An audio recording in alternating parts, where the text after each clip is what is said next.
الحمد للہ رب العالمین والصلاة والسلام علی سید المرسلین و خاتم النبیین اعوذ باللہ من الشیطان الرجیم بسم اللہ الرحمن الرحیم سورۃ النحل آیت نمبر 98 سے فَإِذَا قَرَأْتَ الْقُرْآنَ پس جب قرات کرنے لگیں آپ قرآن کی فَاسْتَعِذْ بِاللَّهِ تو پس پناہ مانگیں اللہ کی من الشیطان الرجیم شیطان مردود سے۔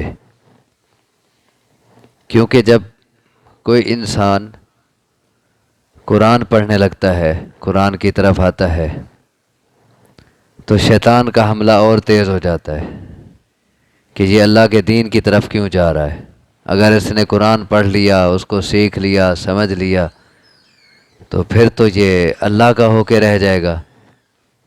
تو اسی لیے وہ تیز حملہ کرتا ہے، پھر وسوسے ڈالتا ہے، پھر اس سے دور کرنے کی کوشش کرتا ہے، یا پھر قرآن پڑھتے ہوئے وہ ادھر ادھر کے خیالات دلاتا ہے تاکہ اس کی توجہ نہ ہو۔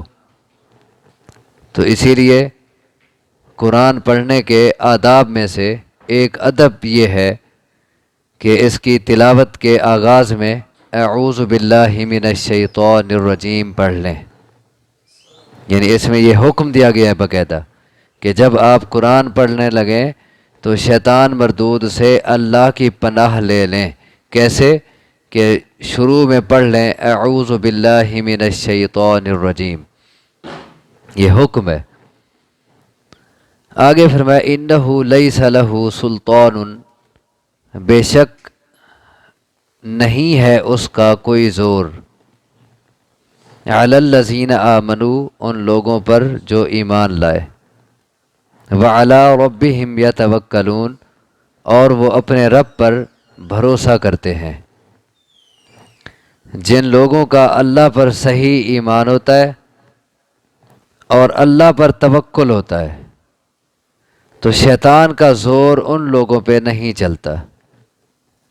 دیکھیں ایمان کے ساتھ ساتھ توکل کی بات بھی کی گئی ہے، کیونکہ ایک توکل ہی ایسی چیز ہے کہ جس سے انسان مضبوط ہو جاتا ہے اور جم جاتا ہے اللہ کے دین پہ۔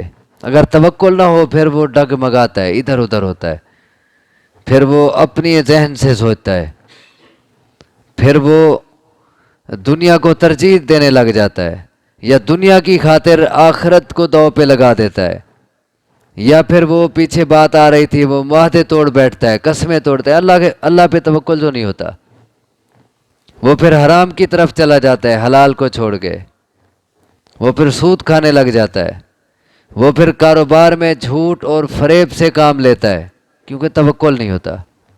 اور اگر اللہ پہ توکل ہو، بھروسہ ہو، تو پھر حدیث میں آتا ہے کہ اگر تم اس طرح توکل کرتے جس طرح پرندوں کا توکل ہوتا ہے اللہ پر، تو اللہ تبارک و تعالیٰ تمہیں بہت کچھ عطا کرتا۔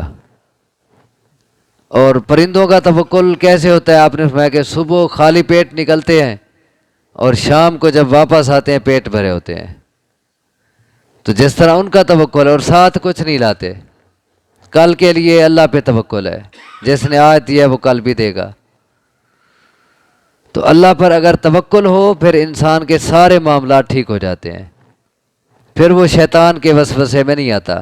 اسی لیے فرمایا کہ جن کا اللہ پہ ایمان ہے اور اللہ پہ توکل ہے، ساتھ بھروسہ ہے، تو شیطان کا زور ان پہ نہیں چلتا۔ انما سلطانہ علی الذین یتولونہ، بے شک اس کا زور ان لوگوں پہ ہوتا ہے جو اس سے دوستی کرتے ہیں۔ یتولون ولایت سے لفظ ہے، ولی اسی سے ہوتا ہے، ولی کا معنی دوست ہوتا ہے، اللہ کا ولی یعنی اللہ کا دوست۔ یتولونہ اس سے دوستی کرتے ہیں۔ والذین ہم بہ مشرکون اور ان لوگوں پر جو اس کے ساتھ شرک کرتے ہیں، جو اللہ کے ساتھ شرک کرتے ہیں ان پہ شیطان کا زور چلتا ہے، اور جو شیطان سے دوستی لگا لیتے ہیں۔ شیطان سے دوستی کیا ہوتی ہے؟ یعنی شیطان کا کہا مانتے ہیں، شیطان کی اطاعت کرتے ہیں، جیسے وہ کہتا ہے ویسے کرتے چلے جاتے ہیں، تو شیطان ان پہ حاوی ہو جاتا ہے، ان پہ مسلط ہو جاتا ہے، شیطان کا حملہ پھر ان لوگوں پہ آسان ہو جاتا ہے۔ یہی مطلب ہے کہ شیطان کا زور ان پہ چلتا ہے جو اس سے دوستی کرتے ہیں، یعنی اس کا کہا مانتے ہیں، اور جو اللہ کے ساتھ شرک کرتے ہیں۔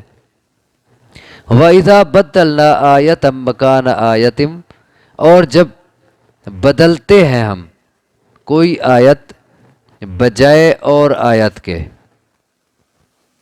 یعنی ایک آیت پہلے تھی، اس کو ختم کر کے اس کی بجائے اور آیات لے آتے ہیں، ایک آیت کو منسوخ کر کے، چاہے اس کی تلاوت منسوخ کر دی، چاہے تلاوت باقی ہے لیکن حکم منسوخ کر دیا۔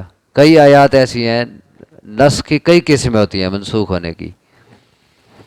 بعض آیات ایسی ہوتی ہیں کہ پہلے تھیں قرآن میں، پھر آیت بھی منسوخ ہو گئی، اس کا حکم بھی منسوخ ہو گیا، نہ آیت قرآن میں باقی رہی نہ وہ حکم باقی رہا جو اس آیت میں تھا۔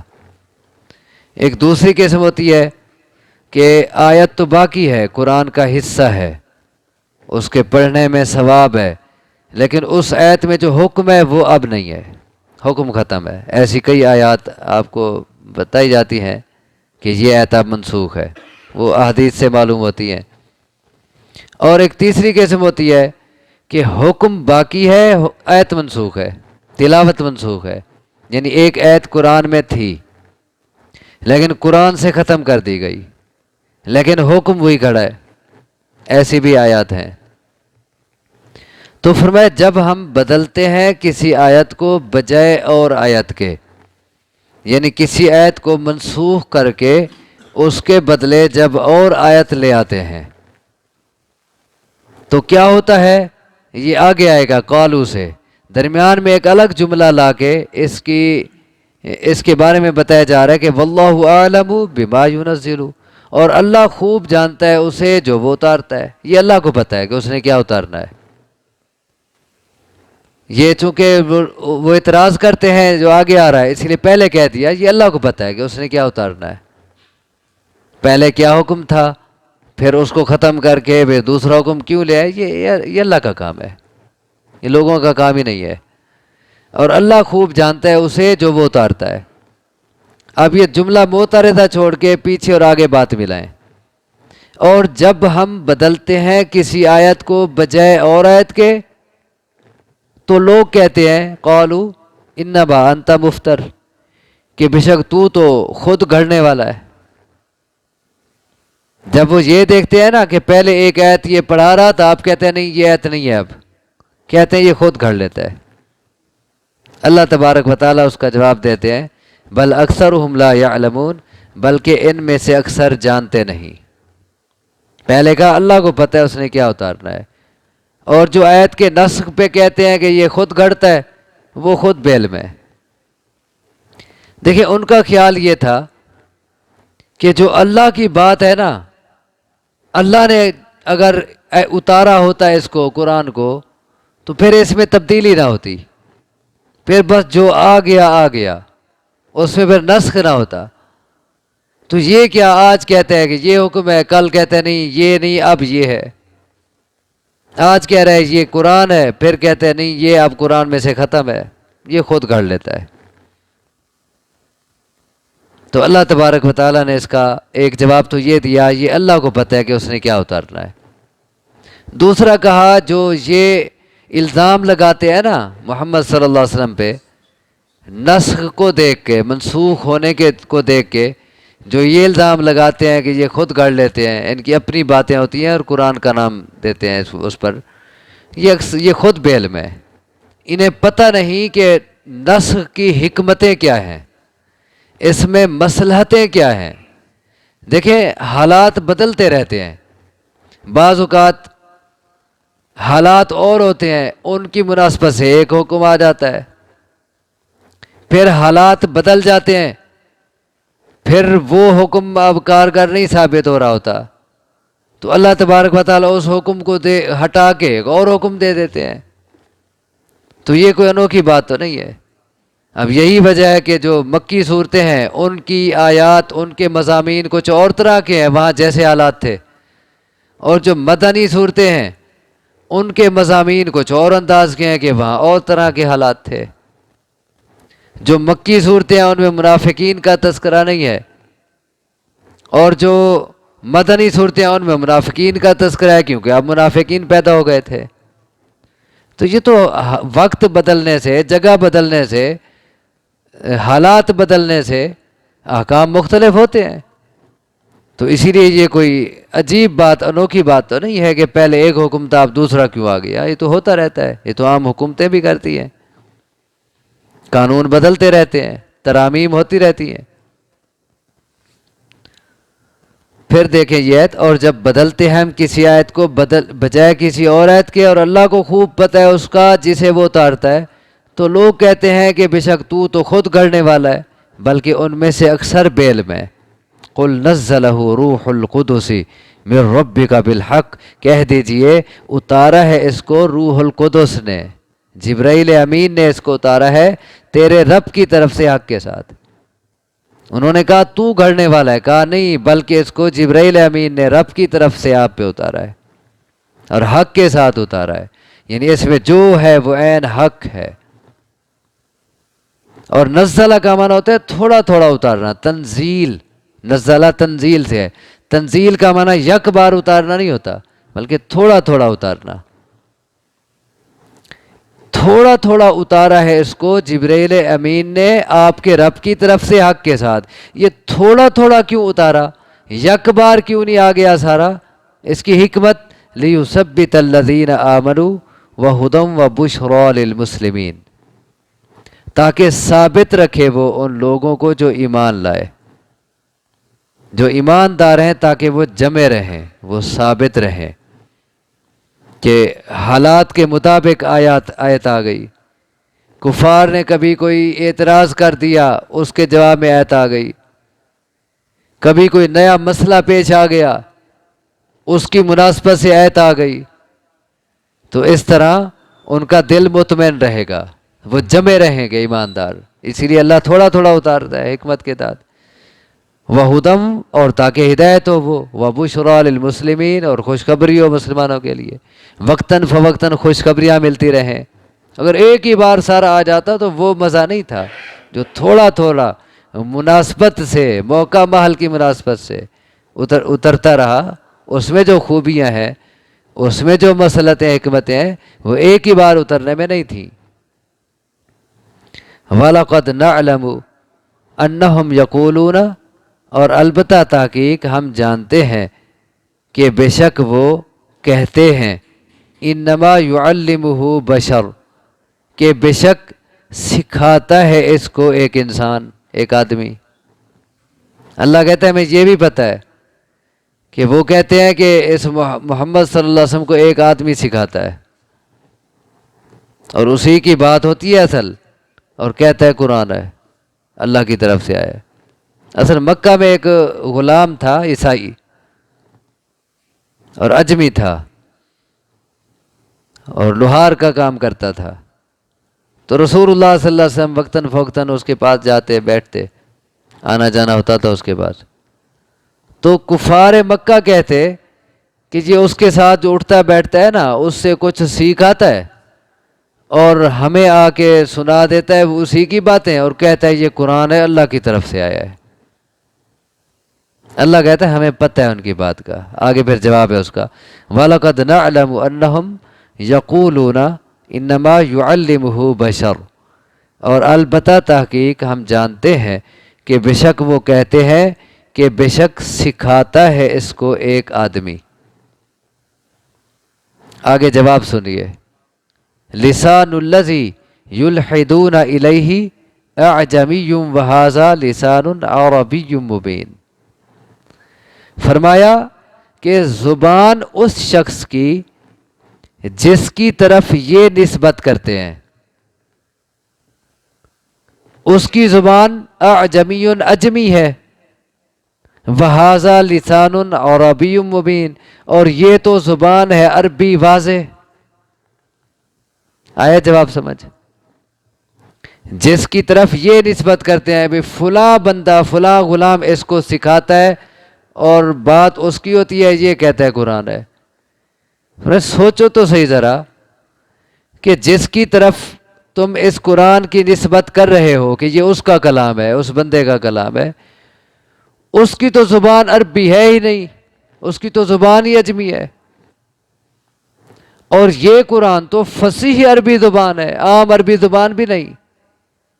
یہ تو ایسی فصاحت ہے، اس میں ایسی بلاغت ہے، ایسا ادب ہے کہ چیلنج کے باوجود اور یہ کہنے کے باوجود کہ اس جیسا کوئی نہیں لا سکتا، اب جب یہ کہہ دیا جائے کہ اس جیسا کوئی نہیں لا سکتا تو ان میں بڑے بڑے ادیب موجود تھے، بڑے بڑے فصیح بلیغ موجود تھے، اب تو وہ کہتے یہ کیا ہمیں چیلنج ہو گیا ہے، وہ تو اس جیسا لا کے دکھاتے تھے لیکن عاجز آ گئے۔ تو جو اتنا فصیح بلیغ عربی زبان میں ہے تو یہ کیسے ہو سکتا ہے کہ ایک اجمی کا کلام ہو؟ یہ وہ تمہارے بڑے بڑے عربی نہیں بنا سکتے اس جیسی ایک آیت، بڑے بڑے فصیح بلیغ ایک آیت نہیں بنا سکتے چیلنج کے باوجود، اور تم کہتے ہو یہ اجمی کا کلام ہے۔ عقل کہاں گئی تمہاری؟ کیسا جواب دیا اللہ نے؟ فرمایا زبان اس کی جس کی طرف یہ نسبت کرتے ہیں اجمی ہے، اور یہ تو زبان ہے عربی واضح۔